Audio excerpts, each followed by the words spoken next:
What has the pandemic revealed about your team? Stay tuned to find out. Hi, Shannon Waller here, and welcome to Team Success. I've been having some really interesting conversations lately with our clients who have discovered that the pandemic has revealed certain things about their teams. And sometimes it was something that they were not expecting. And what I notice is that if we take a look at our team, so if you're listening, if you're a business owner, if you're a team member, if you're a team leader, often if you take a look at everybody, it's like, okay, there's some quote unquote A players. This is the term from Dr. Brad Smart. And he's got a particular definition, which is the highest level of performance at that particular pay grade, which is kind of cool. So there's A players, there's B players, there's C players, and there's D players. We often quantify clients that way too. So we're used to kind of this mix, and there's pluses and minuses to almost everyone's performance, including ourselves. But what I've noticed has really happened, and again, this is our own experience, but then also that of our clients, is that somehow the middle just went away. And what really gets revealed is who's an A player and then who shows up as a D player. And people tend that somehow the middle just got shrunken. The pandemic has been very polarizing. Let me put it that way, in a lot of different ways, but particularly in terms of how people show up, how they respond. And topic came up in a conversation even this morning about team engagement. How engaged are your team members? And if they weren't all in, they're kind of all out at this point. And so I thought this is a really interesting issue that the pandemic has revealed. By the way, it's probably a reality, but any time of crisis or any time of great rapid shift of experience, things are revealed. Warren Buffett has this great quote. He said, when the tide goes out, you find out who's been swimming naked. Well, it turns out not quite naked, but some people were not particularly engaged, or they weren't as engaged as you expected them to be. And some of the people who showed up to really support you, what the company's up to, they've just been, what do you need? What can I do? How can I help? They're one of our team members, bless her, couldn't sell in this particular environment, but she's at her desk and she's using the time to learn, and she's like asking how she can contribute. And then we had this other project where we need to find out some key information for our clients. And she was like on the phones, could not wait, like just wanting and itching to help in any possible way she could, even though her normal job was put on hold for a little while, her normal function. So that's what you're hoping for. That's what you're looking for. And then other people, not anyone I know directly on our team, but other people kind of sat at home, appreciating the paycheck that they were getting, but not doing anything. And if you're a business owner, this hurts. This is like, I get paid for this. It's really stressful. So the level of engagement of your team has probably really shown up in sort of a dramatic way. And I feel like this was sort of I call it a duh moment for myself, but I realized the people who really showed up have what we would call an entrepreneurial attitude. And the ones who didn't show up are the ones who did not. So I thought it would be really useful to actually review what are some of those characteristics of having an entrepreneurial attitude. And by the way, if you want some free resources on this, please go to yourteamsuccess.com. There's also, as you can probably guess, some things if you want to invest a little bit more. But there are some ways you can actually go through this questionnaire with your team. It'll give you some idea, at least some language about how to talk to your team about this. But before I get into more details about what's available, I want you to think about what are these particular strategies. There are 12. And then the people who've really showed up well, and this could be your teammate, your team member, how have people showed up and how have they not? And I'm going to hazard a guess that the people who've really showed up, you would score high on what I'm about to say, and the ones who did not so much. Anyway, you can tell me what happens. So success strategy number 1 is to create value. This is focusing on, okay, what's missing? How can I pitch in? It's looking at how to provide leadership, relationship, and creativity, which we define really as direction, confidence, and capability. So are they like, okay, I know how to solve this problem. Here's what to do. Or how can I help? Can I reach out to people? Can I be in connection? Oh, I have this skill. Let me do this for you. The people who really showed up and did that, even if it was outside their normal deal, that's number 1 is creating value. So people who showed up on your team, give them high marks for this. Second of all, probably your best players, your A players took initiative. They were like, hey, we could probably do this to solve this problem. Or have we thought about this yet? They ask some really, really good and provocative questions. There's also a focus on results, not just on the process of how to get there. It's interesting because some people's like, well, we've never done things that way, or it's going to be hard. Well, we're in a crisis situation. Of course, it's going to be hard. We need to do it anyway. People who are really focused on the results and what needed to happen, those are the ones who get the high marks.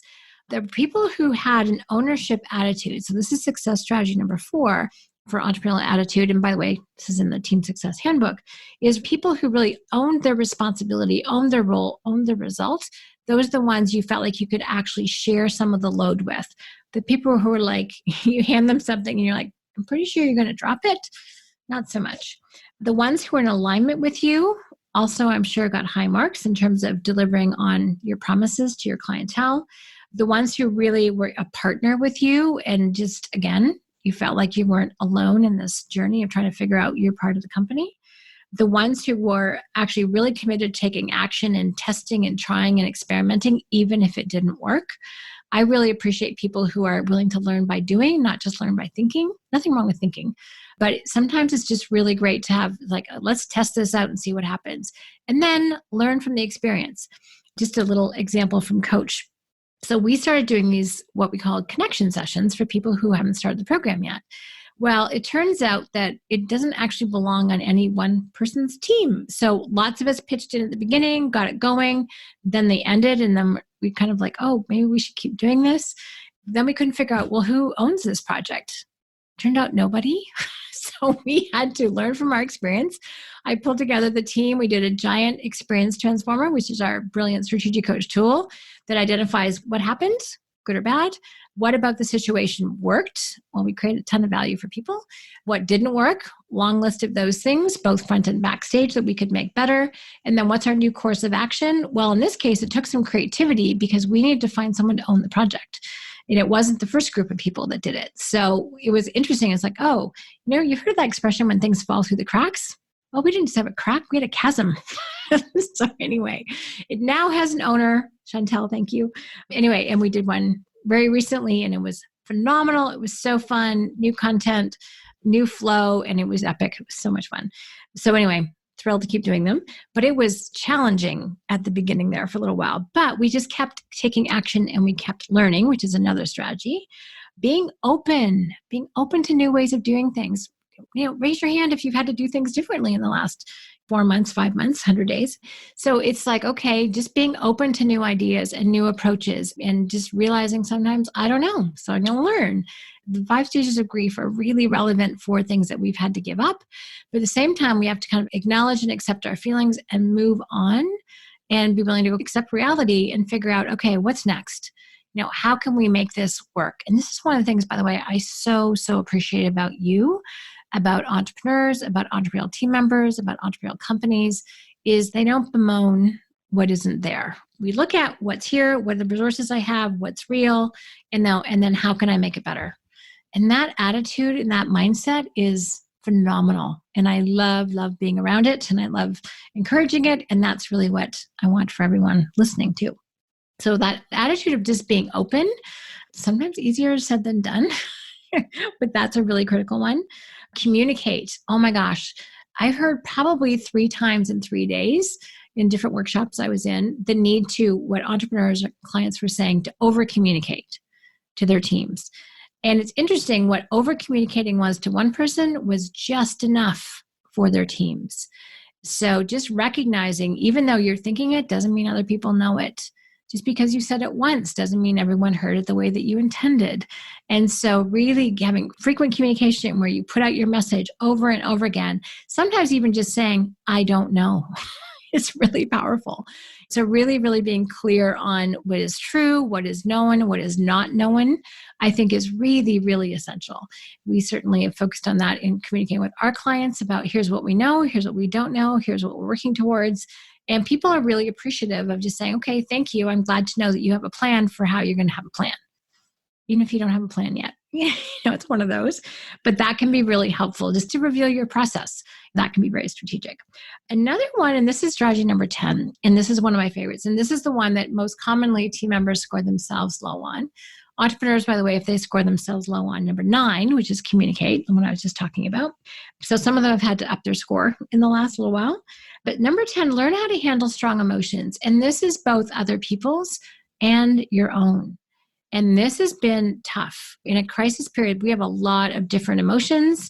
We can feel really happy one moment and upset the next. And when we can be happy with work and unhappy with home or vice versa. So it's been an emotional roller coaster for a lot of people.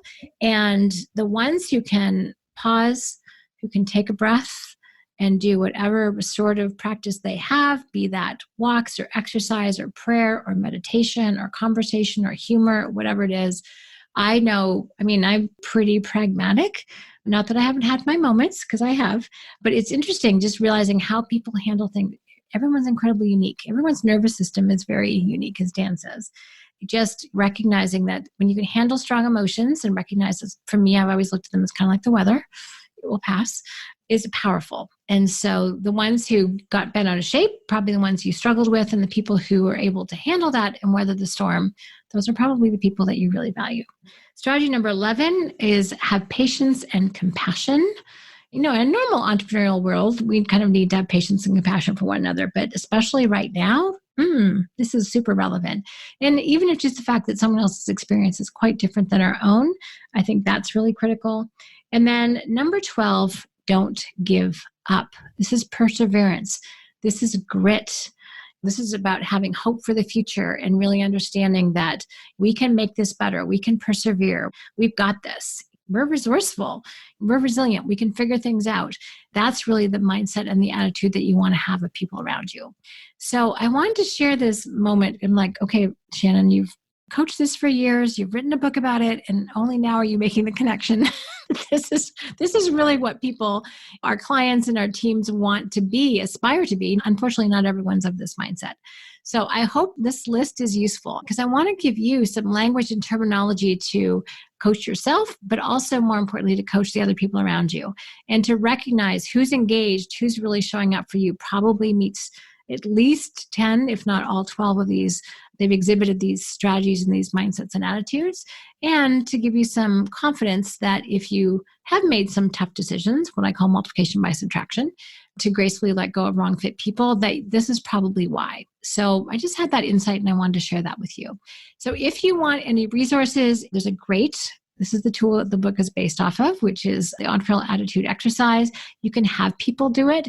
It's a phenomenal coaching tool. So if you want one takeaway, one thing that you can do, and by the way, there's people who maybe are out of crisis mode and are getting re-engaged. So this could be a great way to help them with that.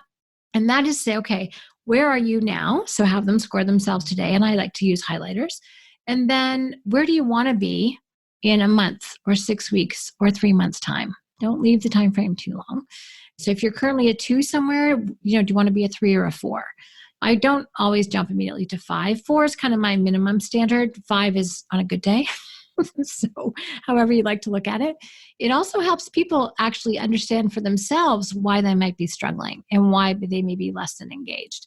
And then you can have a really creative and productive conversation about whether or not they're a right fit for the company, whether or not they're a right fit for their role, how you've been perceiving them, how they've been perceiving themselves. It's really meant as a coaching tool. It's never meant as a punitive judging tool, although it definitely will give you both some clarity on that. So I hope you get excited about having an entrepreneurial attitude conversation, and that this has provided you with some direction and some guidance and some clarity about who is really showing up for you and what got revealed during this very interesting time that we're living in, and really help you kind of make sure that my goal for you is that you are surrounded by people with an incredible entrepreneurial attitude that are aligned with what you're up to. You're playing with players. I want you to be on an all-star team where everyone is going in the same direction and everyone's joining their efforts together. Imagine a rowing team where someone's out of sync or going in a different direction. Does not end well. So that's what I want for you, and that's what I want for your team. And I think this conversation of whether or not people have an entrepreneurial attitude can be a contribution to that. So again, resources are available at yourteamsuccess.com. There's the free downloads of the exercises, including a communication tool, positive focus. There's also the books available. And if you want to invest more, get some coaching, there's also the Team Success video series. So lots and lots of resources to help you and your team have more of an entrepreneurial attitude. Thanks so much for listening. If you have any questions or comments, please let me know at questions@strategiccoach.com. And as always, here's to your team success.